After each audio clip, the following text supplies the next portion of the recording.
What's up, everybody? This is Rashard Lewis, NBA World Champion from the Miami Heat, and you're listening to the Rap Show right here in Houston, Texas. Yo, bam! I can give all the accolades, I can give all the introductions necessary for this man right here, but I'm just going to bring him on air. Rashard Lewis, ladies and gentlemen. Thank you very much. NBA champion. Oh, yeah. Somebody that grew up 15 minutes from here. You know, you said yourself, South Post Oak was a road much traveled in the Southwest. Thank you for being here in the Sports Rap. Oh, no problem. Thank you for having me. Absolutely, man. Absolutely. So, I guess you're back in Houston now more often than not. Yeah. Hanging out with the kiddos these days. Right. Enjoying the post-NBA career. Yeah. And that's the career of being a father. Yeah, exactly. Being a dad for the first time full-time instead of being an NBA player. What is life like, and how has life changed in the short time since you retired? Actually, life is good because family is very important to me. It's funny, though, because I was talking to my wife the other day. We was talking about how I've been playing for 17 years. This is my first time in 17 years being at home for Christmas. I had surgery last year. I wasn't playing, but we went out of town for Christmas, so this is my first time in 17 years being home for Christmas. So, in Houston. In Houston. So it was fun. That was high school. Yeah. Brothers and sisters. It was a lot of fun. That's a long time. It's amazing. And your children, you have 2 kids? I have 3 kids. 3 kids, okay. 2 girls, 1 boy, 3-year-old, 5, and 8-year-old.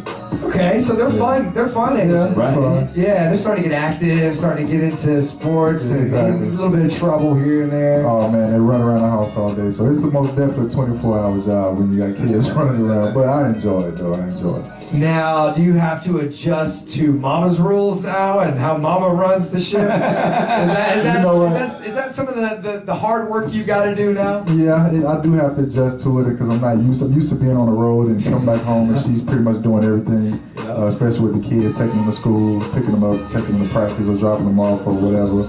But now, when she wants me to take them or pick them up or do anything, I kind of look at her like, all right, I'll do it. But, I'm just so used to, during the season, you're always playing. If I'm at home in the middle of the day, I'm taking a nap and getting rest to get ready to go play. True. She's always hands-on with the kids, and only on off days is when I'm able to spend time with them. But that's very few off days when you're playing in the NBA because you play so many games. To get home, to do something like that, to be involved like that, yeah. All right, so we got about a minute before we go to break, and then we come back and we're going to talk more about how you got here and where you started. But what do you do to still keep involved with basketball? You said practice. Are your kids playing ball? Yeah, my kids play ball. Actually, I'm coaching my son's team right now. But I've been having an AAU team for the past 7 years. I have 2 good close friends that I grew up with throughout my younger days. Can you shout them out there? Emmanuel White and Elwood White are the coaches for the team, and the name of the team is RL9 Elite, which is Rashard Lewis Elite.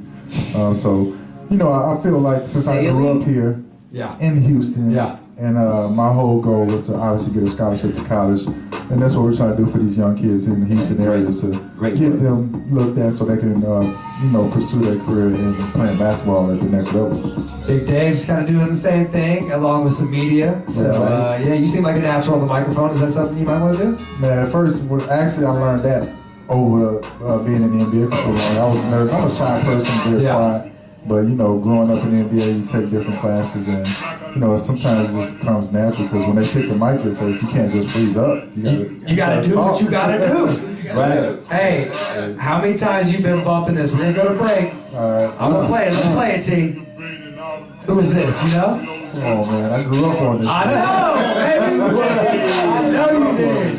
You had the tape. I took it all the way to the bottom with me. We'll talk about that and much more right here on the Rap Show. The ESG for your ear horse. Play that shit, T. Davis. So niggas give it to me.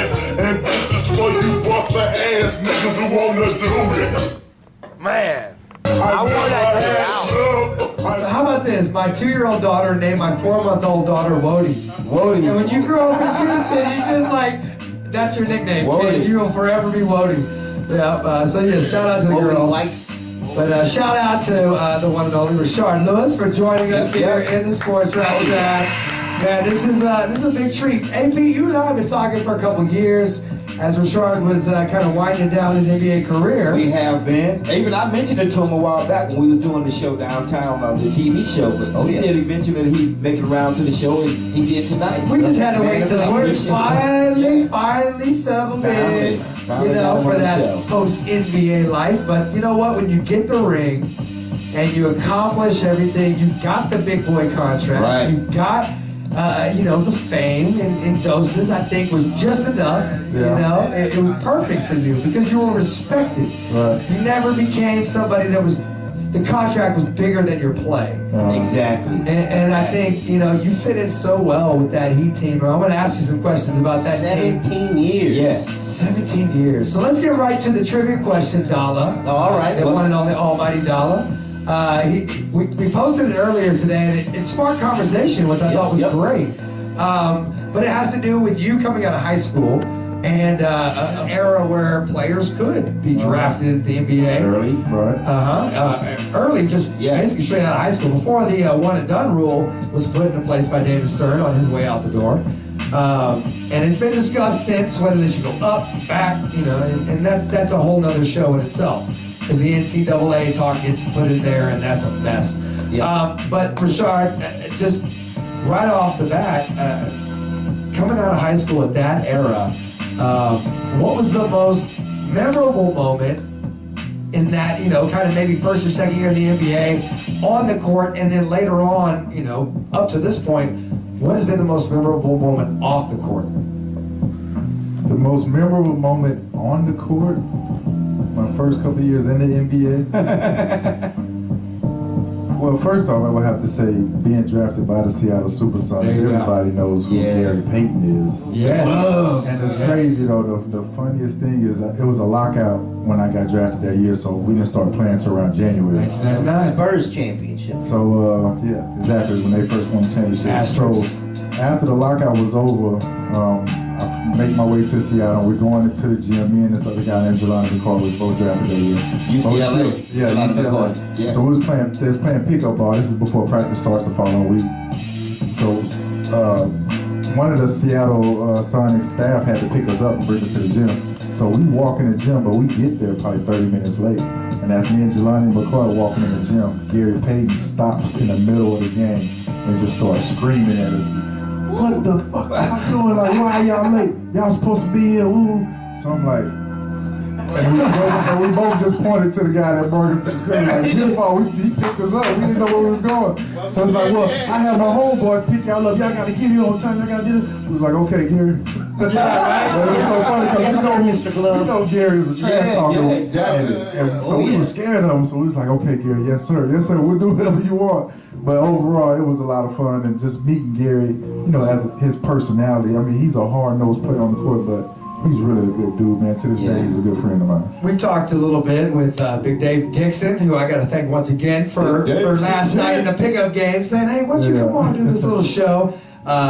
Big Dave is also recently retired, basketball overseas, playing in Turkey, playing in Barcelona, playing, even here in Westbury Christian, right over here on Hillcroft in Southwest Houston, and played for Coach Keller, who gave us a great experience out there at Reed, at the Reed Arena. But, Big Dave, you talked about going from Texas, right, even playing JUCO, before you went to University of Washington.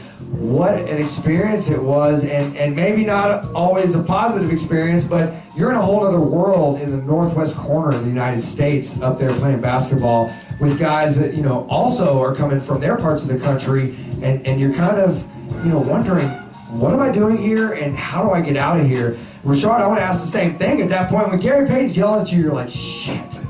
Damn, I'm just stuck up here in this cold-ass, rainy-ass part of the country with him yelling at me for the next few years. Damn.